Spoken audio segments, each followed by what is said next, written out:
I didn't expect my birthday to end with a divorce. The candles on the cake were still burning when she said it, 6 of them flickering weakly in the dim light of our living room. She'd baked it herself. Chocolate. My favorite. But her smile didn't reach her eyes when she set it down in front of me. "Make a wish," she said softly, almost mockingly. I stared at her, at the woman I'd loved for 10 years, lived with for 7, and built dreams around. Something in her tone told me this wasn't just another argument waiting to happen. So I blew out the candles, half smiling, pretending I didn't feel the dread twisting in my stomach. That's when she slid the envelope across the table. "Happy birthday, Ethan," she said, her voice steady but cold. "Sign the papers. Be a man." For a second I thought she was joking. She had a cruel sense of humor sometimes, especially lately. But the manila envelope was real. Thick, crisp, official. My name printed neatly on the corner. "Divorce," I whispered. She crossed her arms. "It's not working. You know it." I swallowed hard, glancing down at the cake. "Happy birthday, love," written in shaky icing. The irony cut deeper than any insult could. "You couldn't wait a day?" I asked, my voice breaking. "I've waited long enough," she said simply. "This was supposed to be our day, Ethan. But you stopped showing up long before this." Her words stung, but I stayed quiet. Maybe because deep down part of me believed she was right, or maybe because I could tell this wasn't about me anymore. It was about someone else. Over the past few months, Maya had grown distant. At first I thought it was stress. Her new marketing job, the late nights, the missed calls. But soon excuses turned into patterns. Meetings ran until midnight. She stopped touching me. She stopped laughing. Once, I'd gone to surprise her at work. Her boss, a guy named Dylan, told me she'd left hours earlier. When I called her, she said she was still at the office. That was 2 months ago. That's when something in me broke. I started noticing the little things. Her new perfume, the lingerie tags in the trash, the way she flinched when I tried to hold her hand. She'd even changed her phone password. Still I said nothing. I told myself it was a phase. I thought love could fix it. "I won't fight you," I said finally, picking up the pen. Her eyebrows lifted, surprised. "You're just going to sign?" He nodded. "If this is what you want." "Good," she said, standing abruptly. "At least you're not making it harder than it has to be." I signed my name at the bottom of the last page, the ink trembling slightly from my grip. The moment my signature hit the paper, something inside me went quiet, like a part of me had just stopped existing. She grabbed the envelope and slipped it into her purse. "You'll get your copy tomorrow," she said flatly. "I'll have the lawyer send it over." Then, without another glance, she walked out. No hug. No apology. Not even a goodbye.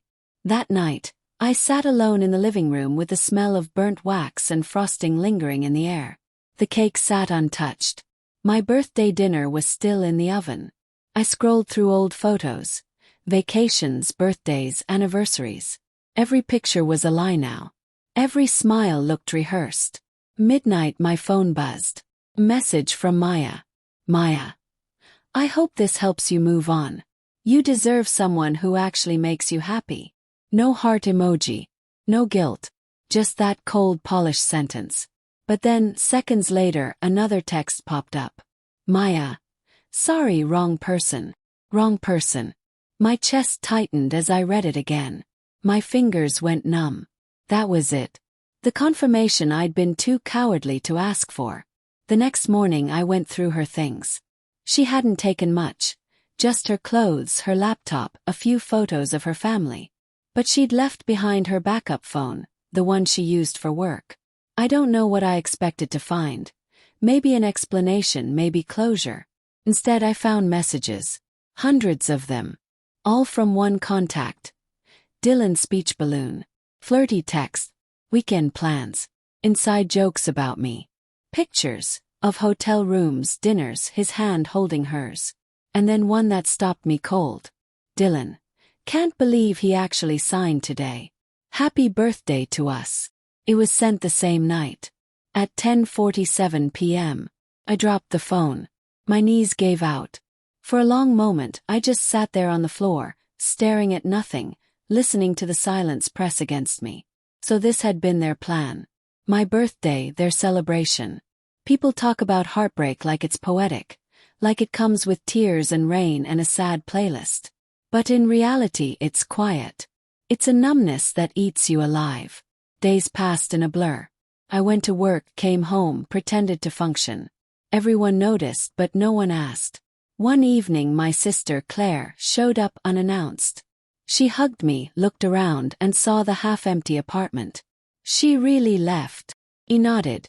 She's seeing someone, isn't she? I didn't answer. I didn't have to. Claire sighed and sat beside me. You don't deserve this, Ethan. Maybe I do, I murmured. Maybe I stopped being enough for her. Don't do that, she said sharply. She made her choice. You don't have to carry her guilt. I wanted to believe her. But part of me couldn't.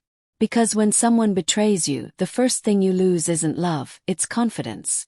Weeks later, I ran into them. I was at a cafe downtown, waiting for my coffee when I heard her laugh. That familiar, melodic laugh I hadn't heard in months. I turned around. She was sitting by the window with him. Dylan. Her hand rested on his. Her eyes bright in a way they hadn't been with me in years. He saw me. Her smile faltered. Dylan followed her gaze. His expression tightening. For a second the world went silent. The hum of conversation, the music, everything. I forced a small, polite smile and nodded. Ethan, she began, standing up. But I interrupted softly. You look happy, Maya. She hesitated, guilt flickering across her face. I didn't mean for it to happen like this. Yeah, I said quietly. Nobody ever does. And then I walked out. Strange how betrayal changes you. It doesn't just break your heart. It rewires your entire understanding of love. For months, I couldn't look at another woman without wondering what secret she might be hiding. Couldn't fall asleep without hearing Maya's voice telling me to be a man. But eventually healing came, not suddenly but slowly. In the quiet mornings. In the peace of solitude. In learning that I could still laugh, still hope, still breathe without her. One night, about a year later, I got another text from an unknown number. Unknown. Hey. It's Maya. Can we talk? For a while I stared at the screen. My hands didn't shake this time. My heart didn't race. I typed back. Me. There's nothing left to talk about. She replied almost instantly. Maya. I made a mistake.